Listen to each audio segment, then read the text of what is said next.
next section of our service, we kind of spend some time in the Bible. We believe that that is one of the ways that God decides to communicate to us, and we just kind of dive in to see what he has for us today. So what I'm going to do is we're going to be in this crazy book called Job. Looks like Job, but it's pronounced Job.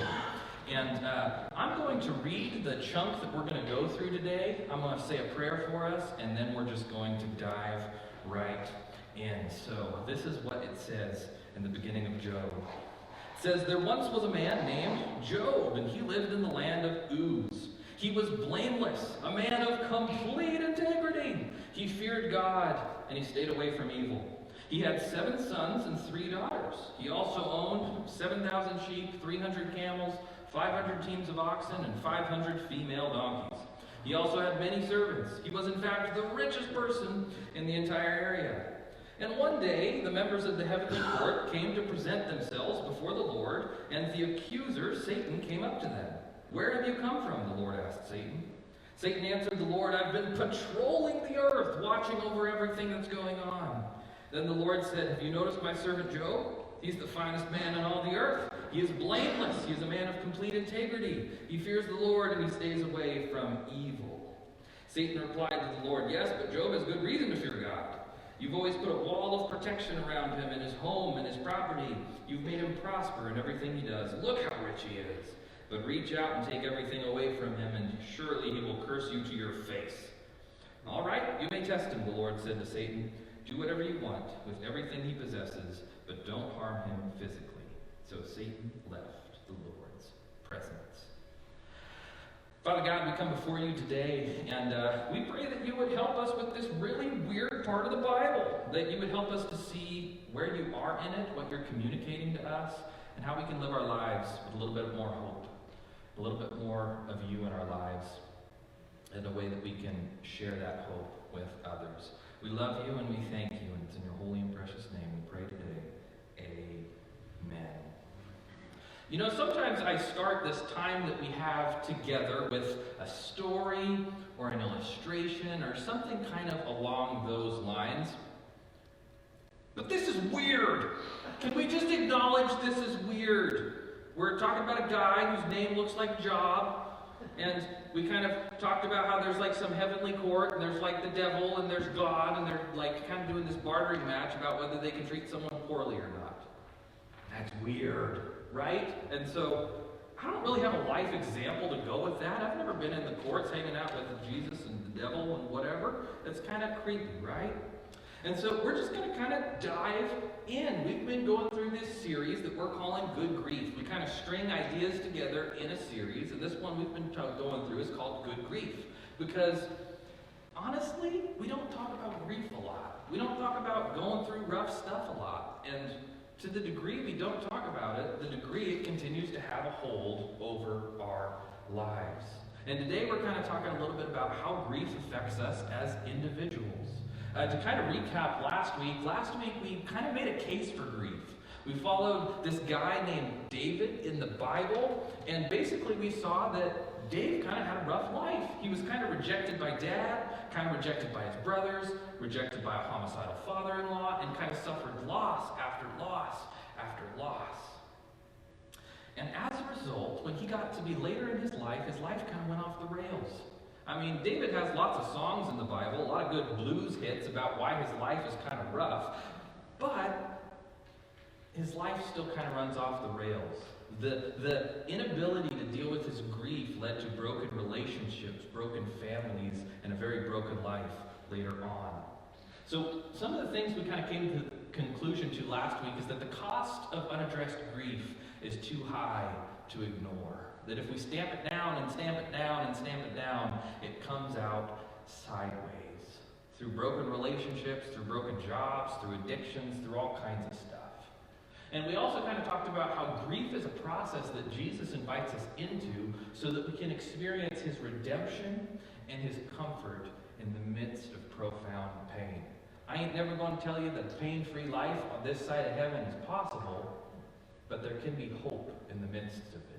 There can be hope in the midst of it, even though pain is part of the experience that we live in. So today we're kind of taking it a step deeper. We made a case for it, and today we're going in a step deeper to see what it looks like when we grieve, when we suffer, when we go through stuff. And it's going to kind of happen in three movements. We're going to talk about when suffering hits home for you and me. We're going to talk a little bit about the grieving process, and we're going to look about what it looks like to reframe grief. And we're going to do it all in this weird, crazy, strange book, Job. And one thing that we got to know about good old Job here is that it's poetry. And so, when you're reading poetry, you're not expecting to be reading fiction, right? Does anybody remember what it was like to make mixtapes or mixed CDs? You remember what that was like? A mixed CD was fun, and it kind of took you on a journey. You might start out with some AC/DC. Next thing you know, you're hearing a little bit of blues, maybe a little country tune. You're kind of all over the place, right? It's different than if you just have an original CD of an artist, because you kind of know what you're expecting for the most part. You know, if you get a Led Zeppelin CD or a George Strait CD or something, you know you're getting George from track 1 to track 12, right? You kind of know going in. If you were to listen to a George Strait CD and he comes out with roaring guitars and double bass kicks on the drum set, you're going to be a little thrown off because you're not used to him doing that kind of genre of music. When it comes to the Bible, there's different genres in the Bible. And if we come to poetry and expect it to be this giant treatise on what you do and what you don't do, we're going to be disappointed. Because poetry hits your heart before it hits your brain. And so there's weird stuff in Job, but the purpose of it isn't for you to get caught up in the weird. It's for your heart to be captured in the story of God that is being represented in it. And it starts this way. It starts out by saying, there once was a man named Job who lived in the land of Uz. He was blameless, a man of complete integrity, feared God, and stayed away from evil. He had 7 sons, 3 daughters, 7,000 sheep, 3,000 camels, 500 teams of oxen, 500 female donkeys, and many servants. And he was in fact the richest person in the entire area. It's really important that we know that, because this dude is going to go through some stuff. And it doesn't make a lot of sense because he's a good dude. He isn't the dirtbag who's swindling money from the poor. He isn't, the very Prince John kind of character in the Robin Hood story. He's kind of like a good guy. He's like the guy who lives right, treats his family right, says his prayers every day. And it even says in the next couple of verses that he cares so much about living a good life that he prays for his kids every day in case they messed up. He's like, God, if they did mess up, here's a sacrifice and some prayer for them. And he's wealthy. He's like the wealthiest dude in the land. All those sheep and camels and oxen and donkeys, that is a sign of wealth and strength and vitality. This dude's got it going on. He's the guy you want to hang out with. He's the guy you hope puts you in his will for when he eventually dies one day and you get a big old check. He's the dude who comes in, always has his family put together, owns his own small business, and drives a Lexus to church on Sundays. He's kind of got it going on. And it's important that we know that, because I think there's something in our brains that says bad things shouldn't happen to good people, right? You do good, and good should be the result. But unfortunately with Job, his life doesn't turn out that way. It says in verse 6, one day members of the heavenly court came to present themselves before the Lord, and the accuser, Satan, came with them. Where have you come from? The Lord asked. I love that picture. Remember, it's poetry. You're not supposed to get too deep into it. But I love that picture, like God's kind of like running the world. You angel, make sure to take care of that. You make sure to take care of that. And the devil just kind of slithers in, and God's kind of like, ah! Where'd you come from? Like when a rat sneaks up on you in your house or something. And Satan says to the Lord, I've been patrolling the earth and watching everything that's going on. There's another spot in the Bible that says the devil prowls around like a roaring lion looking for who he can devour. And the Lord said to Satan, have you noticed my servant Job? He's the finest man in all the earth. He's blameless, a man of complete integrity. He fears God, and he stays away from evil. Weird little scene, right? Weird little courtroom scene with God and the devil. And I think it's interesting because it kind of gives us some ideas about what the nature of God and the nature of the devil is. Regardless of where you're coming from, maybe you follow Jesus, maybe you haven't decided to follow Jesus quite yet. there's kind of this thing where kind of in Western culture, we don't really like the idea of like the devil or evil or anything like that. But really, that's kind of a new concept. For most cultures of the world, for most of the world's history, it's pretty clear that there are good forces and bad forces in the world. There's good juju and bad juju. And for a Christian's point of view, we kind of attribute that to God being the good and the devil being evil. And you know, I think sometimes in our life we really struggle because we kind of get them mixed up sometimes. Because the devil, like it says here, is the accuser. It says the accuser, Satan. He's the guy who's tapping on your chest, pointing at you, griping in your ear, you're no good, you're dirty, rotten, you're never going to get better from that thing that you did, this, that. The voice of the devil is a loud voice that's just tapping and trying to accuse you from everything you ain't done right. And sometimes we hear that voice so much, and it can berate us so many times that we get it mixed up with the voice of God. But the beautiful thing is Scripture tells us that the voice of God is very different than the voice of the devil. While the devil might say you'll never be okay for the things that you've done, the voice of God says things like, "Therefore, since we have a great high priest who has passed through the heavens, Jesus the Son of God, let us hold fast to this confession. For we don't serve a high priest who cannot sympathize with our weakness, but one who has been tempted in all things as we are, yet didn't sin. Therefore, let us draw near with confidence to the throne of grace, that we may receive mercy and find grace in help and to help in times of need." While the voice of darkness might say, "You're not good enough, you'll never be good enough, God could never love you, your spouse could never love you, your friends could never love you, your family could never love you," the voice of God says, "Come to me to receive mercy, find grace, to help in the time of need." He doesn't say when you got it all together, he says in your time of need. That when you're on the bottom of the barrel, when your addiction's worse than it's ever been, when that thing in your life is going terrible, when your family seems to have fallen apart, the voice of God speaks mercy and grace, not hate. And it says something else in the Bible, that the very love that the Father has for Jesus, he has for us. That's crazy. Sometimes when we go through tough things, and we go through suffering, and we go through grief, we need to be reminded of what God's voice sounds like and what the devil's voice sounds like, so we can put on the earplugs at the right time and listen closely at the other times. And remember, this is poetry. It's weird that there's a devil courtroom scene going on, but remember, it's poetry. It's meant to grab your heart. The purpose of this isn't to explain the whole thing away, it is to capture your heart with imagery. So the devil and God are talking, and God's bragging about Job. He's saying, look at him, he's good, he's loving, he's blameless. God's talking about him that way. And I'd say God talks about you that way too. And Satan says, okay, God, I think he only likes you for your stuff. I think you've protected him for too long, he's a little too cozy, and he only likes you for your stuff. So I'm going to go down, make his life a bit of a nightmare, and we'll see how everything shakes up. And then crazy happens. Over these next couple points here, we're going to talk about what happens to Job. Job's hanging out one day, just drove his Lexus to the ranch, and here's what happens. Bandits come in, destroy his workers, kill his animals, and kill his crops.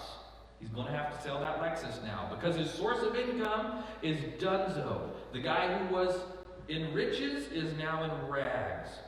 But not only did they take those animals, they also killed his sheep, his camels, and his servants by natural disasters, and even more bandits. It's not bad enough that one band came to get him, another band had to get the rest of them. So Job, just overnight almost, has all of his source of security and income and bank accounts wiped clean.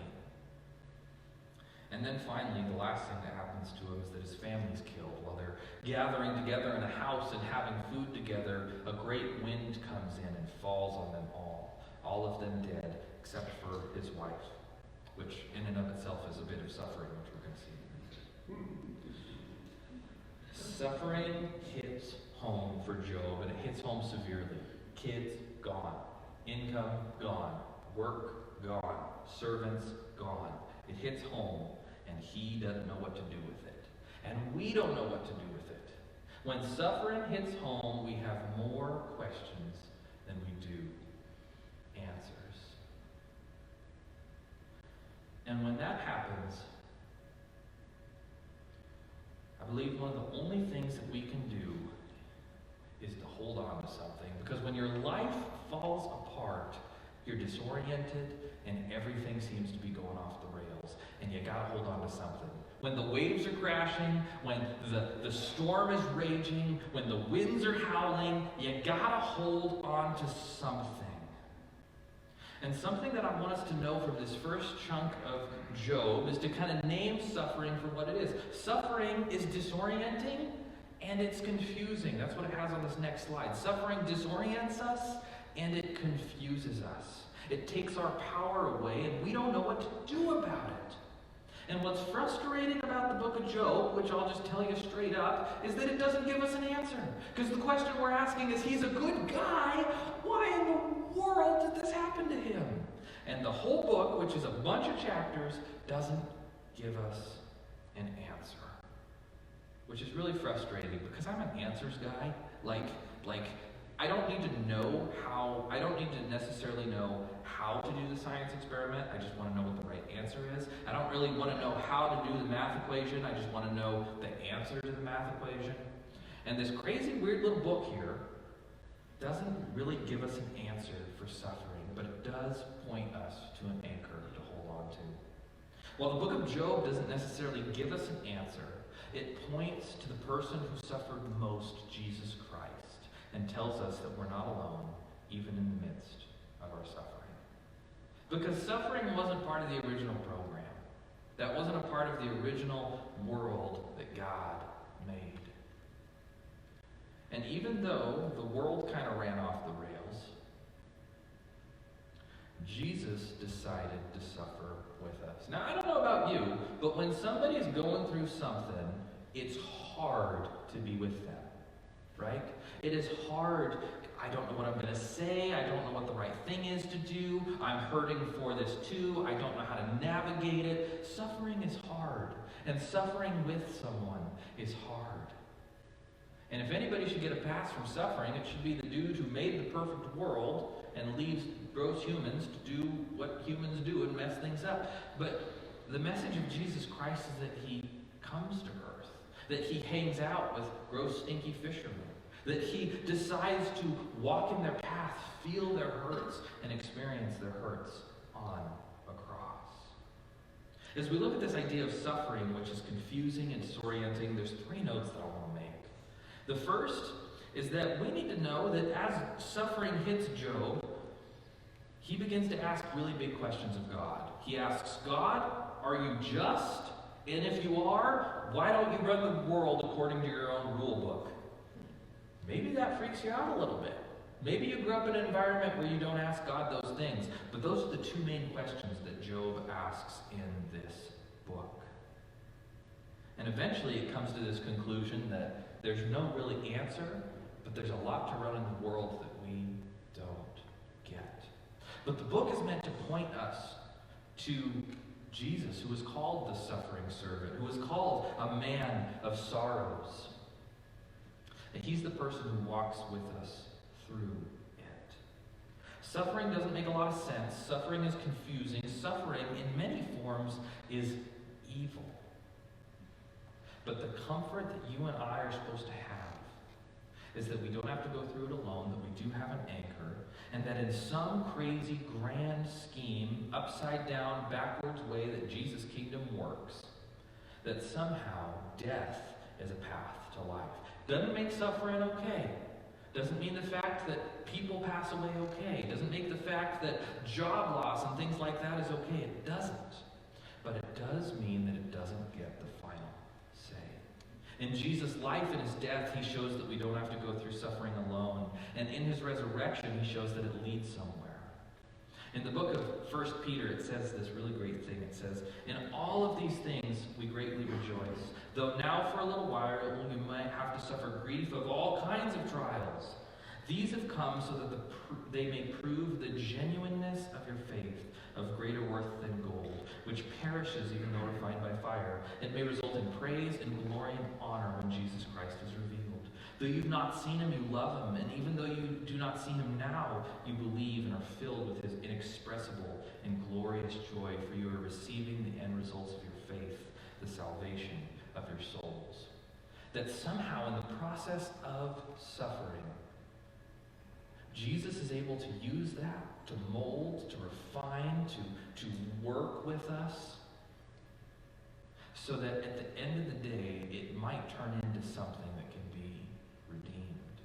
An example of this for me is the 12 Steps program. I am a big fan of the 12 Steps. I think there's many beautiful things about it. And step 1 is that you're powerless. And by the time you end up to step 12, you're helping people who struggled with you when you were in your place of powerlessness. That the things that lead us to embrace our addictions, whether that's alcohol, drugs, sex, work, being a people pleaser, there's all kinds of addictions that we got, guys. That when we suffer from this, we end up in a place of powerlessness, a place of hurting, a place of brokenness and suffering. But somehow, through this process of getting in community and being with people and allowing ourselves to be redeemed, we end up in a place where our greatest suffering becomes the greatest area where we're able to give hope to others. By no means am I saying suffering is good or okay, but I am saying that when it hits us and we're disoriented, there's an anchor in Jesus, an anchor in community that we are meant to hold on to, and that we hold on to the hope that it doesn't get the final say. So that's what happens when suffering hits home. And once it hits home, we got to go through the messy process of grieving. And here's what it looks like. Throughout the book of Job, we see that Job experiences confusion in his relationship and with the relationships of others. And I would argue that happens to us when we grieve. In Job 2:9, his wife comes up to him, sees him crying on the ground, and just goes, "Why don't you just curse God and die already?" A little bit of marriage counseling might have helped out a little bit. Then a little bit later, Job's friends come up and hang out with him, and they do really good at first. They weep with him, they grieve with him, and then they kind of go, "You know, Job, you probably sinned. You might want to get that taken care of, like so you don't have any more kids that die." And then another one's like, "God's just disciplining you. Admit what you did wrong already." And finally, the third one is so sick and tired that he kind of snaps at Job, and he's like, "Dude, we're tired of sitting around and griping with you. Admit what you've done wrong so we can just go home." Job's friends and his wife think they got all of the answers, and as they come to comfort Job, they actually cause more pain. When we go through the grieving process, it adds confusion to our relationships. We don't know what to say. We don't really know who we should engage with. That one family member said that really dumb thing, and I'm really mad at them as I'm processing that. That's just the kind of stuff that happens during grief, and it's disorienting. The other thing is that we get confusion in our relationship with God. Listen to these things that Job says. This is in the Bible, guys. You might have grown up in a spot where you couldn't ask God tough questions. Listen to this. Job thinks that he can't see or hear God during his grieving process. He says, "God does great things too marvelous to understand. He performs countless miracles. Yet when he comes near, I can't see him. When he moves by, I don't see him go. If he snatches someone in death, who can stop him? Who dares ask him, 'What are you doing?'" And as Job continues to process and work through this confusing relationship, he questions whether God is mad at him. He says in Job 16:9, "God hates me and angrily tears me apart. He snaps his teeth at me and pierces me with his eyes." It's good lyrics to a song, right? Just a good hate metal or something. He's confused with his relationship with his peeps, and he's confused with his relationship with God. I can't see him. I can't hear him. Is he mad at me? And then as he continues processing, he falls into deep anger and depression where he's borderline manic. Here's a couple things he says during these phases. In Job 6, he says, "Oh, that I might have one request, my God, that you would grant what I hope for, that you would be willing to crush me, to let loose your hand and cut off my life." Then in Job 10, he said, "God hates me, and he angrily tears me apart, snaps his teeth at me, and he pierces me with his eyes." And at different times in here, he's shaved his head, he's weeping, he's got sores all over him at one point. He's going through some stuff. He's processing through some stuff.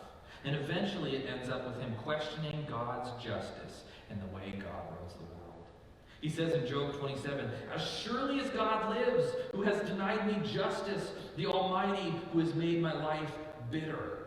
And then in Job 9 he said, "It is all one, therefore I say, God destroys both the blameless and the wicked. When disaster brings sudden death, he mocks at the calamity of the innocent."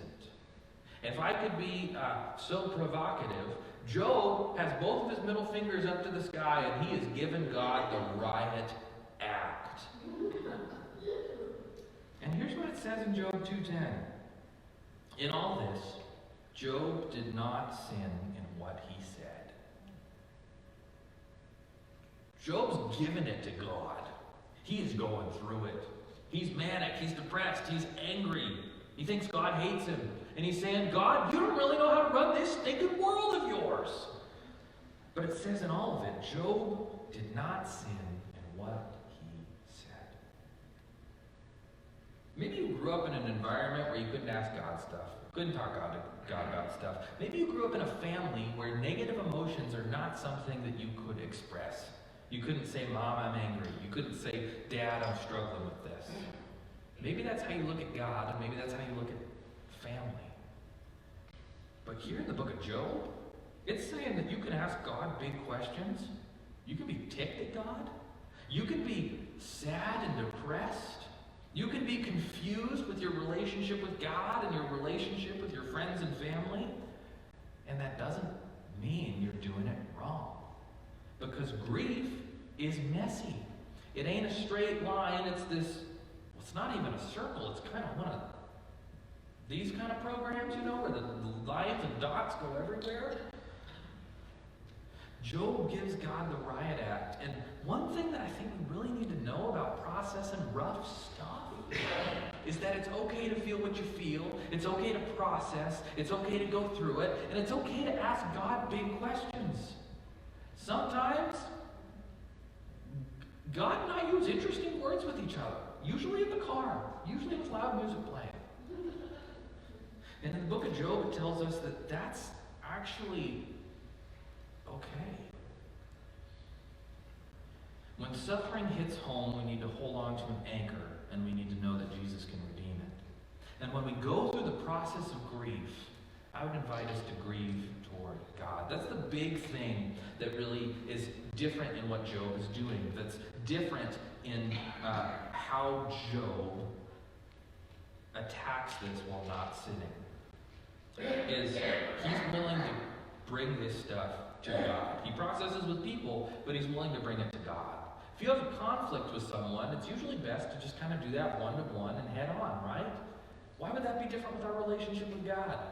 If we feel like God's being unjust, if we feel angry at him, if we feel sad and frustrated with him, he's big enough to handle our riot act. The book of Psalms is 150 different songs about connecting with God. And over 2/3 of them are bummer songs, are blues tracks. I invite us, the Bible invites us, God is inviting us to grieve towards him. Going through the process of being depressed, angry, frustrated, confused, doesn't make you a bad person or a bad Christian. It doesn't. And there's a lot of shame, likely, that we have felt at different times in our lives because we think we're bad because we're mad at God. But there's space for it. There's space to give God everything you're feeling, to direct it at him, to wrestle with him, to ask the hard questions, feel what you feel, and still be okay.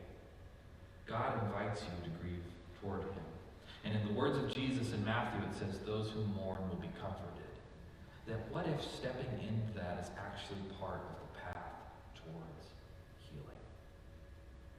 So we look at what happens when suffering hits home. That looking at the process of grief. And finally, in these last couple verses, we look at what it looks like to reframe how we look at grief. The last couple verses of chapter 1 says, Job stood up and tore his robe in grief when he heard the news.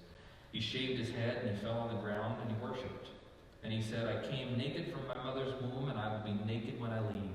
The Lord gave me what I had, and the Lord has taken it away. Praise the name of the Lord. And in all of this, Job did not sin by blaming God.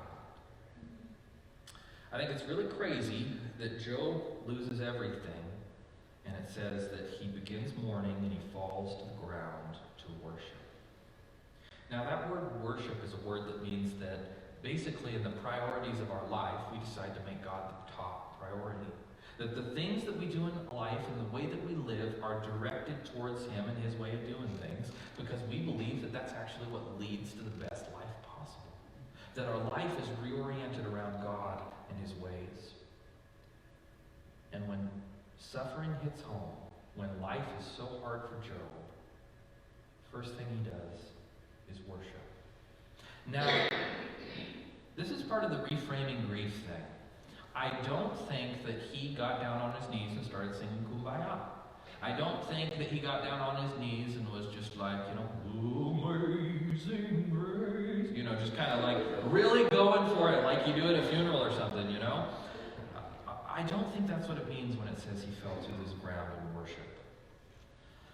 He collapses on the ground, he focuses his attention on God, and he begins this grieving process. So it's this kind of this crumbling, this powerlessness, this surrender, a refocus, and a willingness to enter this grief process. That what makes this worship is that he is willing to be exactly who God asked him to be. We're humans. God knows we're humans. And when we go through rough stuff, God knows that we're going to process it. And he knows that we're going to have to process it in all these crazy ways. And so for Job to look to God, to begin asking the questions of God, and to go through this grief process is actually an act of worship. Going through the process of grieving losses in our lives can actually be an act of worship. Because it's not okay when the friend dies. It's not okay when we lose loved ones. It's not okay when that job didn't come through. Those are real, genuine losses. And to pretend that that stuff doesn't affect us and that we don't have to grieve it is to say that we're a God of some kind.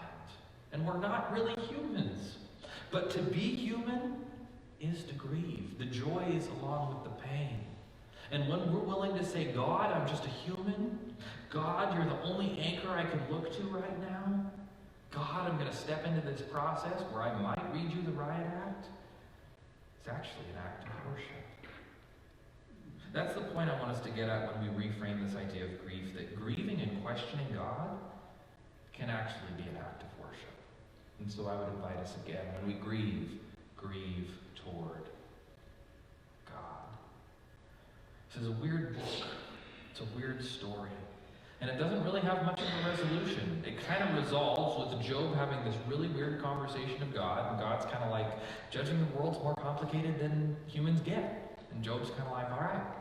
And then some more kids show up, and some more animals show up, and that's kind of the end of the story.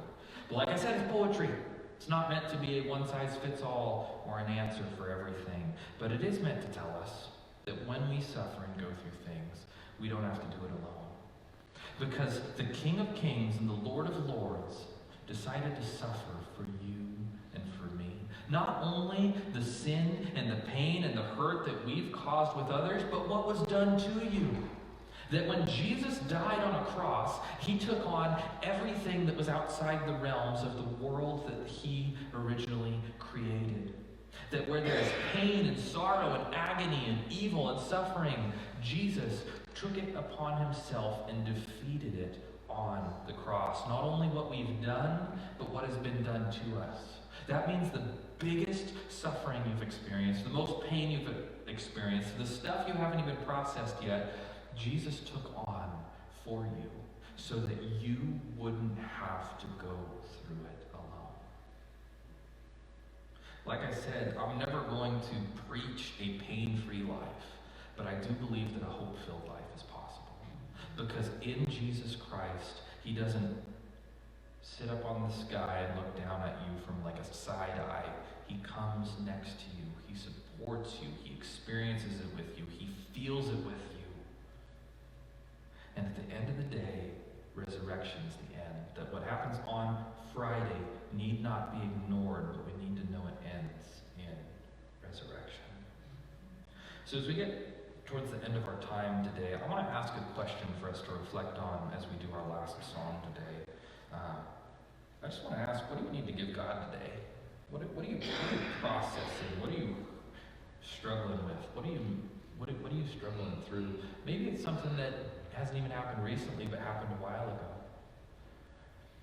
Is there pain in your life that you feel like you've wanted to argue with God a little bit about, but you never had the right to? Do you have questions for God? Are you frustrated? Are you hurt? Are you angry? Are you sad? Are you confused? We're going to do a song here in a minute, and I invite you during that song to just spend a minute, and if you've never read God, the Riot Act, he does invite you to. Or maybe you're not at a place of anger where you feel like you need to question God, but maybe you just really need his comfort. Maybe this is a time to ask for it.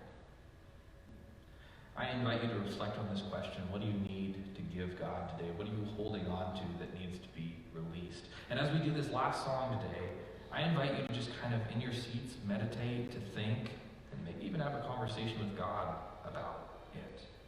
This song that we're going to sing is written from Job. It's with the idea of Job in mind, and it uses a lot of the different phrases that Job uses. And it's really focusing in on, though it seems like things don't always make sense, even though it seems like God is absent, it even maybe seems sometimes like what I'm experiencing is something that God did, or God didn't keep it away from me. That as we sing this song, it's really getting on this idea that in our brokenness, in our struggle, in our questioning, we're willing to come to him and talk to him about it. And if this was a God who was absent, I think he's a God who would maybe be worth yelling at and running away from. But in and through Jesus Christ, he says that he's not a God who's absent, but a God who's present, and a God who has killed death, and a God that invites you, wherever you're at, with your deepest hurts, to experience his love, his grace, and his mercy, wherever you are today. So I'm going to say a word of prayer for us today, and then we're going to get into that song. And as we get into that song, I invite you to spend a few minutes just thinking about what you might need to give God today, or maybe what you've struggled with God. Just be willing to talk to him a little bit about it today. So Father God, we come before you today. God, Job's weird. There ain't no two ways about it. Job is a weird, strange little book, God. And we don't always know how to deal with this suffering thing, God. There's things we've experienced, things we've struggled with, things that have stressed us out that really just doesn't seem fair. And there have been times in our life where we just ask, God, where in the world are you? How could you let that happen? And God, we're thankful that you're a God who's big enough to take those questions. God, for those of us who maybe have a lot of pent-up questions that we haven't asked, some angers that we haven't expressed to you, some frustrations, some sadness, God, we take this next couple of minutes to just kind of give that to you and pray that we would see that you are not an absent God who just leaves us to our own devices, but you are a present God who is able to be worshipped even in the pain. We love you. We thank you. It's in your holy and precious name we pray today.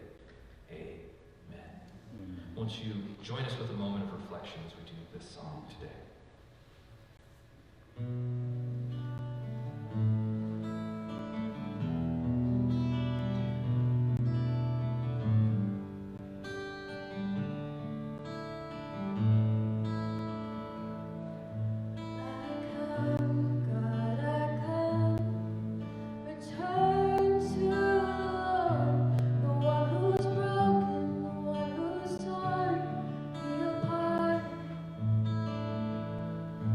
Struck down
Sing a song.